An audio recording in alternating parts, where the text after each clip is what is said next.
Hi hello ನಮಸ್ಕಾರ welcome back to another vlog. ನಿನ್ನೆ ಹಲ್ದಿ ಮಸ್ತ್ ಆತು ನೋಡ್ರಿ. ಭಾಳ ಲೇಟಾಗಿ ಬಂದ್ವಿ, 2:30 3 ಆಗಿತ್ತು. ಸೊ ನೆಕ್ಸ್ಟ್ ಡೇ ಮಾರ್ನಿಂಗ್ ಎದ್ದು ಇಲ್ಲಿ ನಾವು ಬ್ರಂಚ್ ಮಾಡತ್ತೇವಿ. ಆಮೇಲೆ ಇವತ್ತು ಒನ್ ಡೇ ಫ್ರೀ ಇತ್ತಲ್ರಿ, ಮೆಹಂದಿ ತಗೊಳತ್ತೀವಿ ಮಸ್ತ್.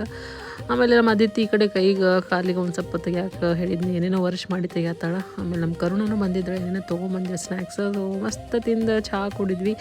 ಆಮೇಲೆ ಸಂಜೆಗೆ ಅದಕ್ಕೆ ಮಸ್ತ್ ನೋಡ್ರಿ, ಅದಕ್ಕೆ ಹೆಣ್ಮಕ್ಳಿಗೆ ಏನೇನೋ ಆಯಾರತ್ತ ಏನೇನೋ ಬೆಳ್ಳಿ ಕೊಡ್ಬೇಕು, ಅನಾರ ಸಾರಥಿ ಮಾಡ್ಬೇಕು ಅಳಿಯಂದಿರಿಗೆ ಅಂತಂದ್ರೆ. ಆಮೇಲೆ ನಮ್ಮ ಅಳಿಯಂದಿರು ನಮ್ಮ ಅಪ್ಪಿ ಇಲ್ಲಾಗಿದ್ರು ಅವ್ರು, ಅದಕ್ಕೆ ವಿಡಿಯೋ ಕಾಲ್ ಮಾಡಿ ನಮ್ಮ ಮಮ್ಮಿ ಮೌಶಿ ಎಲ್ಲ ಒಬ್ರಿಗೆ ಮಾಸದ ಏನು ರಿಚುವಲ್ ಅದಕ್ಕೆ ನೋಡ್ರಿ ಅದು ಮಾಡಿದ್ರೆ.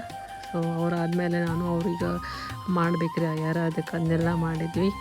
ಆಮೇಲೆ ಎಲ್ಲ ಇವು ಟ್ರೆಡಿಷನ್ ಎಷ್ಟು ಚಂದ ನೋಡ್ರಿ, ಇವೆಲ್ಲ ನಮ್ಮ ಇದ್ರಲ್ಲೇನು ಕಾಣ್ತಾವೆ. ಆಮೇಲೆ ಇವರಿಬ್ಬರು ಹುಡುಗಿಯರು ನೋಡ್ರಿ, ಕರುಣ ಮತ್ತು ಅದಿತಿ ನನ್ನ ವ್ಲಾಗ್ನಾಗ ಬರ್ಬೇಕಂದ್ರೆ ನಾಚ್ಕೋತಾರೆ ಭಾಳ. ಸೊ ಈ ಥರ ಇತ್ತು ಈ ವ್ಲಾಗ್.